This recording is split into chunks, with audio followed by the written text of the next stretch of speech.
안녕하십니까. 이어서 춘천에서 전해드립니다. 해외에서 입국했던 원주 지역 40대가 코로나19 확진 판정을 받았습니다. 강원도에 따르면 지난 4일 해외에서 입국한 A씨가 코로나19 검사 결과 양성 판정을 받아 현재 병원에서 치료를 받고 있습니다. 방역당국은 입국 이후 자가격리 중 검사를 받아 접촉자는 없는 것으로 보고 동선을 따라 방역 소독과 추가적인 역학조사를 벌이고 있습니다. 지난 주말 평창에서도 경기도에 사는 60대 남성이 코로나19 확진 판정을 받아 이 남성이 찾았던 시장 일대에서 방역 작업이 펼쳐졌습니다. 제3차 정부 추가 경정 예산안에 춘천 수열에너지는 포함됐지만 강릉 히토류 산업은 반영되지 않았습니다. 강원도에 따르면 춘천 수열에너지 공급 시스템 구축 12억 원과 동해안 산림인접마을 비상소화장치 35억 원이 3차 추경의 신규 사업으로 반영됐습니다. 춘천 속초 철도와 포항 동해 전철화, 동해안 3단계 개발 사업은 공정이 늦어지면서 2월액이 발생해 총 420억 원이 감액됐습니다. 또한 강원도는 강릉 석탄재 히토류 추출 실증 기반 사업 30억 원은 반영되지 않았다며 내년도 정부 예산 반영을 위해 노력하겠다고 밝혔습니다. 학교 밀집 지역의 고층 건물 신축을 반대하는 학부모들이 경관 심의가 잘못됐다며 위원회 위원들의 명단과 회의록 공개를 요구하고 나섰습니다.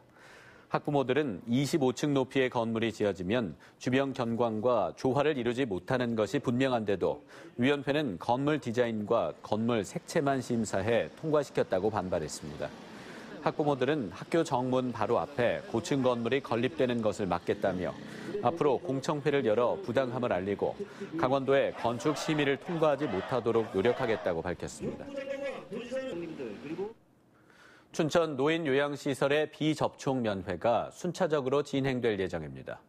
춘천시는 코로나19 고강도 대책에 따른 피로도를 고려해 지역의 노인 주거와 의료복지시설 72곳 가운데 희망시설을 대상으로 비접촉 면회를 실시한다고 밝혔습니다.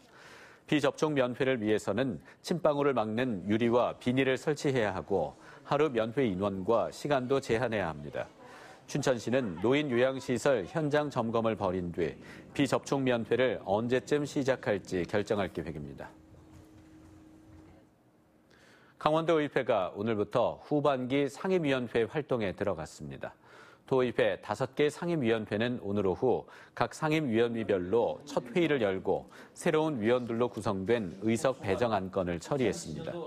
특히 교육위원회는 김준섭 의원이 대표 발의한 강원도교육청 교육재난지원금 지원 조례안 심사에 들어갔습니다. 교육재난지원금 지원 조례안은 도내 초중 고등학생 1명에 10만 원씩 지급하는 내용으로 도교육청과 의회 간에 이견을 보이고 있습니다. 춘천시 중림동에 조성 예정인 전통시장 고객 편의시설이 이달 안에 착공될 예정입니다.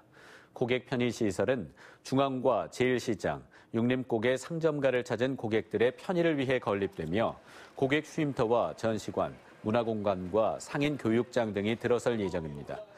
춘천시는 국비와 도비, 시비 등 40억 원을 들여 지상 3층 규모로 고객 편의시설을 신축한다며 이 시설이 전통시장 활성화의 중심축이 될 것으로 기대하고 있습니다. 강원도교육청은 오늘부터 이틀간 강원유아교육진흥원에서 긴급 지원과 위기학생 지원을 위해 교육복지 전문가 연수를 진행합니다. 이번 연수는 재난심리 전문가 이윤호 소장을 조빙해 학생들에게 닥칠 수 있는 재난 유형과 처해진 상황에 맞는 서비스를 지원하기 위해 마련했습니다.